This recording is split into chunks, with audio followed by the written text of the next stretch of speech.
अस्सलाम वालेकुम everyone, रैपिडिव podcast में मैं हूं आपके साथ आमना और आज हमारे जो जबरदस्त गेस्ट है हमारे साथ नुमान हबीब हैं जो कि by profession electrical telecom engineer है। 6 इयर्स का उनका इंडस्ट्री का एक्सपीरियंस है और क्वालिटी मैनेजमेंट डिपार्टमेंट को लीड कर रहे हैं। क्वालिटी मैनेजमेंट कितनी ज्यादा ऑर्गेनाइजेशंस के लिए इंपॉर्टेंट है, लेकिन ये जानने से पहले हम नुमान से पूछेंगे कि वो अपने बारे में कुछ बताएं। जी बिल्कुल, thank you so much for invitation. तो सबसे पहले मैं आपको ये बताता चलूँ कि जो हमारा टॉपिक है क्वालिटी मैनेजमेंट सिस्टम पे हमने बात करनी है, ये बहुत ही इम्पॉर्टेंट चीज़ है। मेरी डेजिग्नेशन जैसे आपने बताई कि इलेक्ट्रिकल टेलीकॉम इंजीनियर में ज़्यादातर मैं काम करता रहा हूँ, लेकिन अभी मेरा अब 6 इयर्स ऑफ एक्सपीरियंस है। उसमें मैंने इस डोमेन को चूज़ किया, क्वालिटी एश्योरेंस को, क्योंकि मुझे ये लगता है कि जब तक आपकी किसी भी चीज़ में क्वालिटी नहीं है तो आप जो है वो कोई भी चीज़ अचीव नहीं कर सकते, कोई गोल अचीव नहीं कर सकते। तो क्वालिटी एश्योरेंस जो है एक बहुत ही इंपॉर्टेंट प्रैक्टिस होती है। इसके प्रॉपर डिपार्टमेंट्स होते हैं हर ऑर्गेनाइजेशन के अंदर, और उनकी जो मेजर रिस्पॉन्सिबिलिटीज़ होती हैं वो ये होती हैं कि वो किसी भी तरीके से क्वालिटी के ऐसी प्रैक्टिसेस जो है इम्प्लीमेंट करवाएं जिसके बाद आपके पास प्रोसेस इंप्रूवमेंट हो जाए आपकी ऑर्गेनाइजेशन में, आपकी जो कस्टमर सेटिस्फेक्शन है प्रोजेक्ट्स की वो आप अचीव कर सकें, और जो उनकी अपनी एक पर्सनल कमिटमेंट होती है क्वालिटी मैनेजमेंट की, तो वो जो है वो चीज़ें उनके ऊपर जो है ना काम कर सकें। सही। नुमान, एक चीज में एक दैट्स इंटरेस्टिंग क्वेश्चन कि कहाँ आप टेलीकॉम इंजीनियर और कहाँ क्वालिटी मैनेजमेंट, क्या था कि आपने इंजीनियरिंग, डेफिनेटली इंजीनियरिंग, यार ऐसे तो कोई इंजीनियर बन भी नहीं जाता, कितना ज्यादा सर खपाना पड़ता है, तो किस तरह से आप क्वालिटी मैनेजमेंट में आ गए? क्या आपका जो प्रोफेशन है या जो आपके पास डिग्री है उसी का मतलब उसी के अंदर ये सब कुछ है, या आपने अलग से कोई प्रोफेशन चूज कर लिया, क्या हुआ? नहीं, बेसिकली मैंने उसी चीज़ को कंटिन्यू किया, और मेरी अपनी एक विश थी कि मैं कोई ऐसी जो है डिपार्टमेंट या कोई ऐसी चीज़ लीड करूं जिसके अंदर में मेरे पास एक वैरायटी ऑफ स्किल सेट मेरे पास पहले से मौजूद हो, और उसके बाद मैं किसी चीज़ को पास या फेल या एश्योरेंस का कोई क्राइटेरिया उसके ऊपर डिफाइन कर सकूं। तो उसके लिए अगर आप मेरा बैकग्राउंड देखें तो मेरे पास 6 इयर्स ऑफ जो एक्सपीरियंस है उसके अंदर मेरे पास सॉफ्टवेयर, हार्डवेयर, डिफरेंट जो प्रोजेक्ट्स हैं उनकी मैनेजमेंट, उनकी टेस्टिंग, क्वालिटी एश्योरेंस, और इसके अलावा डिप्लॉयमेंट्स। तो ये जितनी भी चीज़ें मैं आपको बता रहा हूँ ये बेसिकली आप जब भी कहीं पे करते हैं तो आपको एक लेसन्स लर्न आपके पास जो है वो काफ़ी ज़्यादा आ जाते हैं, और आप उसके बाद नेक्स्ट जो है वो कोई भी जो है चीज़ जब डिप्लॉय करते हैं या इम्प्लीमेंट करवाते हैं तो आप अच्छी रिकमेंडेशंस दे सकते हैं। आप क्वालिटी के प्रिंसिपल्स को स्टडी करके फर्दर जो है ना वो इंसाइट उसके अंदर आप ऐड ऑन कर सकते हैं। तो इस वजह से मैंने इस चीज़ को चूज़ किया। और वैसे भी अगर आप इंडस्ट्रीज़ में देखें तो अभी इस चीज़ का बहुत ज़्यादा स्कोप है, क्योंकि आपको पता है कि कंपटीशन मार्केट में बहुत ज़्यादा है।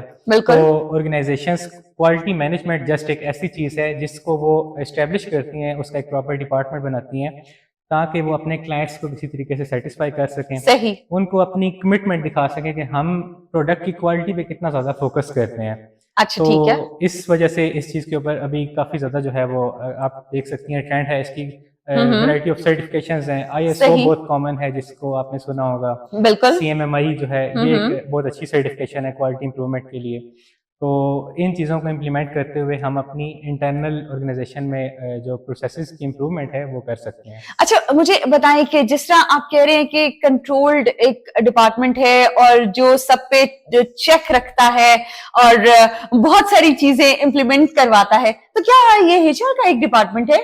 मतलब HR अलग है और ये अलग है, ये HR से भी ऊपर है? मतलब किस तरह से ऑर्गेनाइजेशंस ने अगर ये डिपार्टमेंट बनाना है तो वो क्या करें, मतलब इसको कैसे करें? HR में ये होता है कि उसमें ना जो एम्प्लॉयज होते हैं कंपनी के, HR जो है नॉर्मली चेक एंड बैलेंस होने के ऊपर रख रहे होते हैं, लेकिन क्वालिटी मैनेजमेंट जस्ट एक डिपार्टमेंट की नहीं होती, वो जो है ओवरऑल ऑर्गेनाइजेशन की होती है। तो जितने भी डिपार्टमेंट्स होते हैं उनके अंदर आपने प्रोसेसेस की इम्प्रूवमेंट करनी होती है। उसके लिए आपके पास प्रोसेस ऑडिट्स जो है वो करवाए जाते हैं क्वार्टरली, बाई क्वार्टरली, इसकी डिफरेंट जो है वो ड्यूरेशन हम सेट कर सकते हैं।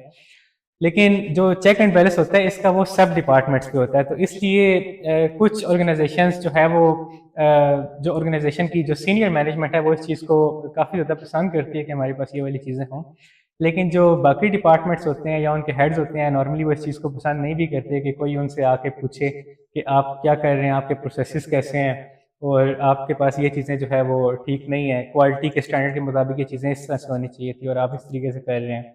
तो थोड़ा सा जो ये चेक एंड बैलेंस है, इसमें रेजिस्टेंस जो है वो बहुत ज़्यादा हमें मिलती है शुरू में, जब भी हम कोई ऐसी चीज़ इस्टेब्लिश करते हैं। सही। लेकिन टाइम बाय टाइम जो है वो चीज़ जो है ना वो फ्लेक्सिबल हो जाती है और वो चीज़ें अडॉप्ट कर लेते हैं लोग। लेकिन आहा। शुरू में जो है इस डिपार्टमेंट को बहुत ज़्यादा नापसंद किया जाता है सब लोगों की तरफ से। लेकिन आहिस्ता आहिस्ता जब उनको इसकी इम्पोर्टेंस पता चलती है कि उनकी चीज़ें कैसे इम्प्रूव हो रही हैं और कैसे वो जो है एक अच्छी सक्सेस की तरफ जा रहे हैं, तो फिर वो उस चीज़ को अडॉप्ट कर लेते हैं लोग। हाँ, तो जिस तरह नुमान अभी आप बता रहे हैं कि obviously quality is very important, चाहे वो कहीं भी हो, किसी भी ऑर्गेनाइजेशन में हो। लेकिन जिस तरह पहले इतना ज्यादा ट्रेंड नहीं था, अब जिस तरह लोग बहुत ज्यादा आ रहे हैं और हमारे पास बहुत सारे नए स्टार्टअप्स भी हैं, तो आपको क्या लगता है कि कितनी ज्यादा इस डिपार्टमेंट की इंपॉर्टेंस है? क्योंकि क्वालिटी मैनेजमेंट, जिस तरह आपने कहा कि जो HR है वो बहुत सारे प्रोसेसेस को देख रहा होता है, लेकिन ये क्वालिटी को मैनेज करना, कौन सी चीज कहाँ पे लैग कर रही है, किस तरह से उसको बेहतर बनाया जा सकता है, तो क्या इसलिए जो नए स्टार्टअप्स हैं उनके लिए भी ये बहुत ज्यादा इंपॉर्टेंट है? ये मैं बहुत ज़्यादा इस चीज़ को रिकमेंड करूँगा कि ये वाली चीज़ जो है, काफ़ी ऑर्गेनाइजेशन ऐसी होती हैं उनको काफ़ी देर से ख्याल आता है कि वो क्वालिटी मैनेजमेंट पे काम करें, लेकिन ये अगर स्टार्टिंग से ही की जाए तो स्टार्टिंग से आप कह सकते हैं कि उसका बहुत ही अच्छी तरह एक्सपोनेंशियल ग्रोथ हो सकती है ऑर्गेनाइजेशन की। क्योंकि इसके अंदर आप क्वालिटी मैनेजमेंट में जस्ट ये नहीं कि आप प्रोडक्ट्स की क्वालिटी मैनेज कर रहे होते हैं, इसके साथ आप और काफ़ी चीज़ें कर रहे होते हैं। आपके प्रोडक्ट्स के जो रेलेवेंट डॉक्यूमेंटेशन होती है, आपके IP राइट्स होते हैं, और देन जो है वो क्वालिटी एश्योरेंस होती है। तो इन सारी चीज़ों की अगर आप जो अडॉप्ट करवानी होती है, अगर आप स्टार्ट से करवा लें, तो फिर नेक्स्ट जितनी भी उसमें जनरेशन्स जो है या जितने भी वर्जनिंग होती है फर्दर, उन सब के पास एक प्रीवियस या जितनी भी प्रीवियस मटेरियल हैं वो अवेलेबल होते हैं। लेसन लर्न उनके पास ऑलरेडी होते हैं, उनके पास रूट कॉजेज अवेलेबल होते हैं कि पहले ये प्रॉब्लम आई थी तो उस पर सही। कैसे हमने काम किया था। तो ये चीज़ें सारी हमारे पास ना क्वालिटी मैनेजमेंट अगर हमने इम्प्लीमेंट करवाई हो तो इसकी प्रैक्टिसेस की बेस पे ही होती हैं। इसका एक बहुत ज़्यादा कॉमन स्टैंडर्ड जो है, जो कि ISO 9001 स्टैंडर्ड ऑर्गेनाइजेशन अडॉप्ट करवाती हैं क्वालिटी मैनेजमेंट सिस्टम का। तो उसको अगर आप स्टडी करें तो उसमें इन चीज़ों को बड़ी डिटेल्ड जो है वो उसमें बताया गया कि आपने ये चीज़ें स्टार्ट से जो है ना वो करनी होती हैं, और उस पर कंटिन्यूस आप इम्प्रूवमेंट लेके आते रहते हैं ताकि आपकी जो है ना एक अच्छी ग्रोथ हो। ठीक है नुमान, मुझे ये बताएं, जिस तरह आपने कहा अभी कि नापसंदीदा डिपार्टमेंट भी होता है क्योंकि आपने चेक एंड कंट्रोल रखना होता है, क्वालिटी को इम्प्रूव करना होता है, तो आप मुझे बताएं कि किस तरह से फिर आपने ये सफर तय किया और एक अपनी ऑर्गेनाइजेशन में एक पूरा डिपार्टमेंट खड़ा किया, किस तरह से? बिल्कुल, इसमें देखें मेरा इसका क्योंकि वैरायटी ऑफ एक्सपीरियंस है मुख्तलिफ जगहों पे, तो मैंने ये वाली चीज़ बहुत ज़्यादा फील की है चेंज की। उसको कैटर करने का ये तरीका है कि आप जो भी स्टेक होल्डर्स उसके अंदर शामिल होते हैं, जिन्होंने आपके साथ मिल के उन चीज़ों को इम्प्लीमेंट करवाना होता है, आप उनको इस चीज़ की इंपॉर्टेंस बताएं। आप उनको मार्केट में जिनके पास क्वालिटी मैनेजमेंट के डिपार्टमेंट या प्रैक्टिसेस जिनको वो फॉलो नहीं कर रहे, उन लोगों की आप हिस्ट्री बताएं, और जो लोग कर रहे हैं उनकी जो है आप उनकी ना सक्सेस बताएं उन स्टेक होल्डर्स को। तो फिर वो बड़ा क्लियरली उसको देख लेंगे कि कितना बड़ा जो है वो डिफरेंस है, जो लोग प्रैक्टिसेस ये फॉलो नहीं करती और जो फॉलो करती हैं। तो उसकी बेस पे आई थिंक जो है वो एक कंसल्टेंसी सेशंस अगर आप उनके साथ रखें, उनको ट्रेनिंग्स दे दें, उसकी इंपॉर्टेंस बता दें, तो फिर लोग चीज़ें अडॉप्ट कर लेते हैं। फिर भी आपको रेजिस्टेंस में भी शुरू में फेस हो, लेकिन जब चीज़ें इम्प्लीमेंट हो जाती हैं और कंटिन्यूसली एक फ्लो के साथ चलती हैं, तो फिर वो चीज़ें मतलब ज़्यादा आप कह सकते हैं कि वो अच्छी तरीके से मैनेज हो जाती हैं। ठीक है। अच्छा नुमान, अब मैं चाहती हूँ कि जिस तरह हम लोगों ने अपनी ऑर्गेनाइजेशन में इस डिपार्टमेंट को इतना ज्यादा बनाया है, तो आप कोई मैसेज देना चाहें और स्टार्टअप्स को और ऑर्गेनाइजेशंस को कि क्वालिटी मैनेजमेंट डिपार्टमेंट कितना इंपॉर्टेंट है, क्या कर रहा है और क्यों जरूरी है, मतलब उनको भी बनाना चाहिए, क्या मैसेज देना चाहेंगे? बिल्कुल, मेरा मैसेज यही है कि वो ऑर्गेनाइजेशंस जो हैं वो क्वालिटी मैनेजमेंट डिपार्टमेंट लाजमी अपने पास इस्टेब्लिश करें, स्टार्ट से करें। इधर वो स्टार्टअप है या कोई भी कंपनी है जो कि काफ़ी ज़्यादा ग्रो कर चुकी है, लेकिन वो इस चीज़ पे काम करे, क्योंकि आपको पता है कि हमारे पास जो जॉब ट्रेंड या जो मार्केट का एनालिसिस है उसमें ये होता है कि एम्प्लॉयज़ एक जगह पे ना काम नहीं करते ज़्यादा ऐसा।